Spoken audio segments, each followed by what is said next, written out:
ఈ నీట్ అని ఇలాంటిది ఒకే ఎగ్జామ్తో పరీక్ష జరుగుతుంది. మెడికల్ ఇది ఎట్లా ఉంటుందంటే అక్కడ ఆ పనితీరు ఏంటంటే కాలేజీలోనేమో జీపీఏ ఎంక్యాట్ అనేది ఏదో ఉంటుంది. వాళ్ళు ఒక ఇంటర్వ్యూ చేస్తారు. తర్వాత ఏంటంటే వాళ్ళు అసలు ఫీల్డ్కి వెళ్ళి సోషల్ సర్వీస్ సామాజిక సేవ చేయాలి. వాళ్ళ కమ్యూనికేషన్ స్కిల్స్ చూస్తారు. ఇవన్నీ కూడా పరిగణలోకి తీసుకుంటారు. కేవలం ఏదో ర్యాండమ్గా ఈ మార్కులు వేసేస్తే సరిపోద్ది అనుకోవడానికి వీల్లేదు. తర్వాత మధ్య మధ్యలో ఎగ్జామ్స్ ఉంటాయి. అదే సింగిల్ ఎగ్జామ్ 4 సంవత్సరాల కష్టాన్ని 3 గంటల్లో తేల్చేద్దామంటే అవ్వదు సార్. ఎందుకంటే మీకు మిగతా కంట్రీస్ లో ఎలాంటి సిస్టమ్ లేనే లేదు. ఓవరాల్ గా చూస్తారు, స్టూడెంట్ యొక్క ఇంటర్వ్యూ చేస్తారు. అతను ఇంటర్వ్యూ సిస్టమ్ లేదు మనకు అసలు. ఇంటర్వ్యూ చేస్తారు, డాక్టర్ కి ఇతను సూట్ అవుతాడా లేదా, ఇతని మానసిక పరిస్థితి ఏ విధంగా ఉంది, ఇతను ఎలాంటి వర్క్ చేశాడు, ఇతనికి ఎలాంటి బ్యాక్గ్రౌండ్ ఉంది, ఇంతకు ముందు ఎలాంటి ఇంటర్న్షిప్లు చేశాడు, లేదా మెడికల్ గా ఎలాంటి ఎక్స్పోజర్ ఉంది, ఇతని ఇంటెన్షన్ ఏ విధంగా ఉంది, హోలిస్టిక్ గా అన్ని చూసి అడ్మిషన్స్ ఇస్తారు. భారతదేశం ఒకటే ఇలా చేస్తే కరప్షన్ జరుగుద్దేమో, ఫేవరేజ్ ఉంటుందేమో అని చెప్పి సింగిల్ ఎగ్జామ్ పెట్టామంటున్నారు. అలా అడుగుతుంటే సింగిల్ ఎగ్జామ్ పెట్టి మీరు దీన్ని ప్రాపర్ గా కండక్ట్ చేసి ఇస్తున్నారంటే అది లేదు. అసలు ఎగ్జామ్ ఇప్పుడు ఒక పాయింట్ ఇక్కడ మార్కుల కోసం కాదు. ఇప్పుడు యూకేకి వెళ్ళినట్టయితే యూకేట్ లో ఇంటర్వ్యూలు ఎలా ఉంటాయంటే వాడి యొక్క మోరల్ బ్యాక్గ్రౌండ్ కూడా చూసాడు. వాడు మొరాలిటీ కెపాసిటీస్ ఎలా ఉంటాయి, వాడి పర్సనాలిటీ ఎలాంటిది, ఇవన్నీ కూడా చాలా ఇంపార్టెంట్. ఎందుకంటే డాక్టర్లు అనేటువంటి వాళ్ళు ముఖ్యంగా ఒక సేవ చేయడానికి సంబంధించింది. అట్లాగే జర్మనీలో చూసుకుంటే అకాడమిక్ రికార్డుకి చాలా ఒక ఇంపార్టెన్స్ ఇస్తాడు. ఫిన్లాండ్ లో కూడా అంతే. ఇట్లా ప్రతి దేశంలో ఇందా మీరు చెప్పినట్టు చైనాకు వచ్చినట్టు ప్రతి చోట కూడా doctor mark only marks are not criteria to become doctor like in Andhra Pradesh. అందుకని ఇంకొక హారబుల్ థింగ్ ఏంటంటేనండి, వినటానికి కొంచెం కటువుగా ఉంటది కానీ ఇప్పుడు ఈ కైండ్ ఆఫ్ దీంతో వీళ్ళు క్వాలిఫై అయిన తర్వాత డబ్బులు ఉన్నోళ్ళు వాళ్ళు ఏం చేస్తారంటే కొన్ని చోట్ల ఇట్లాగే ఇప్పుడు వాడు ర్యాంక్ ఎట్లా తెచ్చుకుంటాడో డిగ్రీ కూడా అదే రకంగా తెచ్చుకోవడం. వీడు డిగ్రీ పూర్తయ్యేలోపే సైమల్టేనియస్ గా ఏంటంటే ఒక బ్రహ్మాండమైనటువంటి మల్టీ స్టోరీడ్ హాస్పిటల్ తయారవుతుంది. హాస్పిటల్ తయారైన తర్వాత కొంతమందిని డాక్టర్స్ ని ఎంప్లాయీస్ గా తీసుకుంటాడు, కొంతమందిని చంపేసిన తర్వాత వీడు సీనియర్ అవుతాడు. సీనియర్ అయిపోయిన తర్వాత now that has turn to it is a bare fact అండి. వినటానికి మనకి బాధాకరంగా ఉంటుంది కానీ వాడు ఇదైపోయిన తర్వాత కొన్ని అంటే ఇందాక ఎందుకు చెప్తానంటే ఇది మార్క్స్ క్రైటీరియా, బట్ వేరే అదర్ కంట్రీస్ లో నైతిక విలువలు, హ్యుమానిటీ ఇవన్నీ కూడా వాళ్ళకి క్రైటీరియాగా తీసుకుంటారు. ఇక్కడికి వచ్చేసరికి వాడికి హ్యుమానిటీ ఉండదు. మా నాన్న మా అమ్మ ఇంత పెట్టుబడి పెట్టారు, ఈ పెట్టుబడి మళ్ళీ నేను వెనక్కి లాగాలంటే ఇంత గుంజాల్సిందే అనేటువంటి పరిస్థితి వస్తుంది. ఆ సినిమాలు టాగూర్ అన్ని కూడా చూస్తున్నాం కదా. అందుకనే మనకు ఒక వీటిల్లో ఇలాంటి సందర్భం వచ్చినప్పుడు కూడా నేను ఒక సేయింగ్ చెప్తుంటా. ఏమనంటే వైద్యరాజ నమస్తుభ్యం యమరాజ సహోదర యమ ప్రాణాన్ హారతి కార్పొరేట్ వైద్య ప్రాణాన్ ధనానిచ అని చెప్పని. యముడు ప్రాణాలు మాత్రమే తీసుకుంటాడు, ఈ కార్పొరేట్ డాక్టర్ అందరినీ అంటలా నేను, కొంతమంది ఈ తరహా కార్పొరేట్ డాక్టర్ మాత్రం డబ్బు ప్రాణం రెండింటిని కూడా హరిస్తాడని చెప్పని ఒక ఇది. దిస్ ఇస్ కరోనా టైంలో బాగా చూసాం కదా. సో అందుకని ఒక rank is not only the criteria అండి. ఖచ్చితంగా ఇదైతే ఈ సిస్టమ్ ని మార్చాల్సినటువంటి అవసరం. సార్ ఈ ప్రైవేట్ కాలేజీలు కూడా సార్ బి కేటగిరీ ఫీజులు ఏదైతే 15 లక్షలు మనకు తీసుకుంటారు ఆంధ్ర తెలంగాణలో, కొత్తగా ఇప్పుడు ఏం చేశారంటే ఇట్లా డీమ్డ్ యూనివర్సిటీ స్టేటస్ తెచ్చుకుంటారు. ఇప్పుడు మల్లారెడ్డి కాలేజ్ ఉందండి, మెడికల్ కాలేజ్ ఉదాహరణ చెప్తున్నా, అది యాక్చువల్గా స్టేట్ మెడికల్ కాలేజ్. ఇప్పుడు ఇది ఏం చేశారు, ఈ state medical college Geethamma Mallareddy కాలేజీలు లాంటివి డీమ్డ్ కింద చేసి 25 లక్షలు ఫీజు చేసేసి స్టేట్ కోటా పోతుంది మనకి. ఇప్పుడు ఆంధ్ర తెలంగాణలో మన స్టేట్ కోట ఏదైతే సీట్లు ఉన్నాయో, ఇప్పుడు మల్లారెడ్డి కాలేజీ మీకు ఉదాహరణ గీతమే చెప్తున్నాను ఎగ్జాంపుల్స్. వీళ్ళ ఢిల్లీ పోయి కూర్చుని మొత్తం ఇదంతా మెడికల్ మాఫియా చాలా వెరైటీగా ఉంటుందండి. మొత్తం డీమ్డ్ స్టేటస్ కింద మార్క్ చేసుకుని ఆంధ్ర తెలంగాణ వాళ్ళకి పిల్లలకి సీట్లు లేకుండా చేసేసి ఆల్ ఓవర్ ఇండియా కోటా పెట్టేసి ఫీజుని డబల్ చేసుకోవచ్చు. 14 లక్షల ఫీజు ఉందండి ఇంతకు ముందు తెలంగాణలో, 25 లక్షలు. అంటే సీట్లు కాలేజీలోనేమో డీమ్డ్ స్టేటస్ తెచ్చుకోవడం, సీట్లు ఫీజులు 25 లక్షలు 30 లక్షలు చేసుకోవడం. సామాన్యులకి అసలు మెడికల్ ఎడ్యుకేషన్ అందుబాటులో ఉండే పరిస్థితి ఉందా అని అడిగితే చెప్పుకోవడానికి 1,10,000 సీట్లు తప్ప గవర్నమెంట్ కాలేజీలో సీట్లు ఫ్రీ సీట్లు చాలా తక్కువ, సగం కూడా లేవు ఇప్పుడు భారతదేశంలో. ఒకప్పుడు అలా ఉండేది కదండి, మేము చదువుకునే రోజుల్లో అన్ని గవర్నమెంట్ ఉండి. ఇన్ని లక్షలు అసలు ఎక్కడ ఉన్నాయండి, లేవు. సో ఈ మెడికల్ అనేది మనీ అంటే ఇంకా లక్షల కోట్లకి. పీజీ కూడా అంతేనండి. పీజీ కూడా చూడండి, మీకు చెప్పడానికి సీట్లు ఉంటాయి తప్ప అన్ని డీమ్డ్ ప్రైవేట్ కాలేజీలే. ఈ అటెండెన్స్ క్వాలిటీ అంటారా, ఇప్పుడు చూడండి ఇప్పుడు శ్రీలీల ఒక హీరోయిన్ ఉందండి మనకు తెలుసు, అమ్మాయి డివై పార్టీలో మెడికల్ చదివిందని మనం పట్టా తీసుకుంది. 5 సంవత్సరాల నుంచి సినిమాల్లో బిజీగా ఉంది. ఆవిడ మెడికల్ కాలేజీకి ఎప్పుడు వెళ్ళింది, అటెండెన్స్ ఎప్పుడు చేసింది, ఎప్పుడు చదువుకుంది, పట్టా తీసుకున్నానని చెప్తుంది. మన అందరం ఒక మెడికల్ లో పట్టా తీసుకుందని చెప్తున్నాం. అంటే మెడికల్ ఎడ్యుకేషన్ ఏ విధంగా ఉంది అంటే ఎలాంటి ఎగ్జాంపుల్స్ ఎన్నో ఉన్నాయండి మన భారతదేశంలో. ఎంత సీరియస్ ప్రాక్టీస్ చేయాలి వాళ్ళు, ఎంత ఎక్స్పర్టైజ్ అవ్వాలి. అంతేకాక ఇప్పుడు అందుకని వీళ్ళు చెప్తున్న పాయింట్ ఏంటంటే అసలు ఒక్కసారి ఎగ్జామ్ కాదు, 2-3 సార్లు సంవత్సరానికి 2 సార్లు 3 సార్లు ఎగ్జామ్స్ పెట్టాలి. తర్వాత వెయిటేజ్ మార్క్స్, ఆ వెయిటేజ్ మార్క్స్ని బట్టి మళ్ళీ చేయాలి.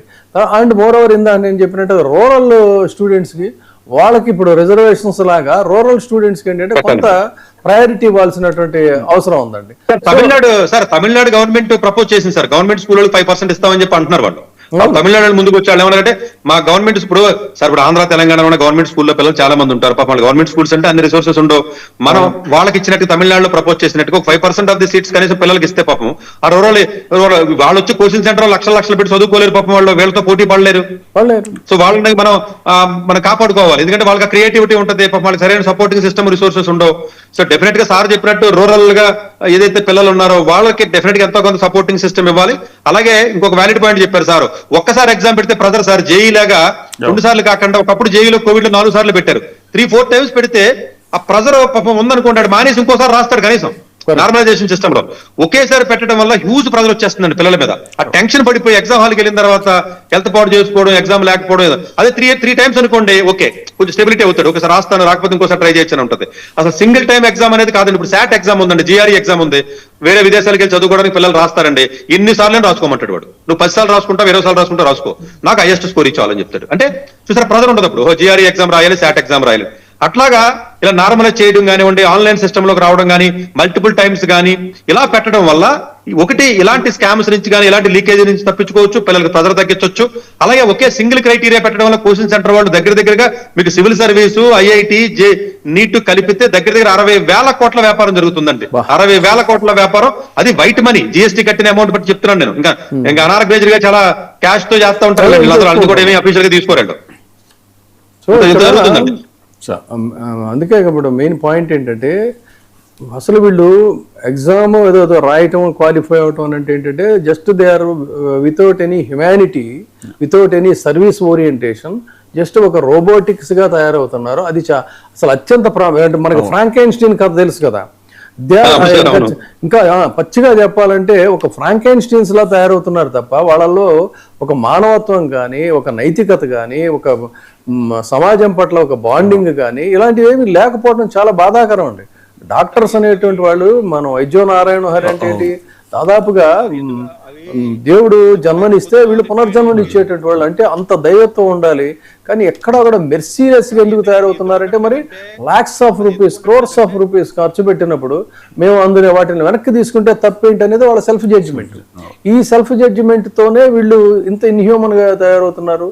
దాన్ని వీళ్ళు ఇలాంటి ఎక్స్ప్లాయిట్ చేసేటువంటి వాళ్ళు కూడా ఏముంది వాళ్ళకి డబ్బులు ఉన్నాయి మేము ఎక్స్ప్లాయిట్ చేస్తున్నాం అని వీళ్ళు తయారవుతున్నారు. సో ఇక్కడ ఎవరు కరెక్ట్ ఎవరు రాంగ్ అనేది చూడాలంటే ఓవరాల్గా ఎడ్యుకేషన్ ఈ సిస్టమే టోటల్గా రాంగ్. కాబట్టి ఈ భారత విద్యా విధానంలో ముఖ్యంగా నీటికి సంబంధించి చాలామంది చెప్తున్నట్టుగా ఖచ్చితంగా ఇది మారాలి. ఈ వ్యవస్థ ఈ స్టైల్ ఆఫ్ ఫంక్షనింగ్ మారాలి. సామాజిక సమానత్వం, గ్రామీణ అవకాశాలు, మానసిక ఆరోగ్యం, తర్వాత ఒక మొరాలిటీ, ఇవన్నీ కూడా ఉండాలండి. వాళ్ళని అన్ని రకాలుగా క్వాలిఫై చేస్తేనే వాళ్ళు క్వాలిఫై అయినట్టు తప్ప కేవలం మార్కులతో క్వాలిఫై అవుతారు వీళ్ళు, అలాంటి వాళ్ళు వీళ్ళే డాక్టర్లు అవుతారు, వీళ్ళే దేశానికి ప్రపంచానికి పనికొస్తారు అనుకోవటం చాలా దుర్మార్గం అనేది అయితే చెప్పాలి. మరి మీరేమంటారు సతీష్ గారు?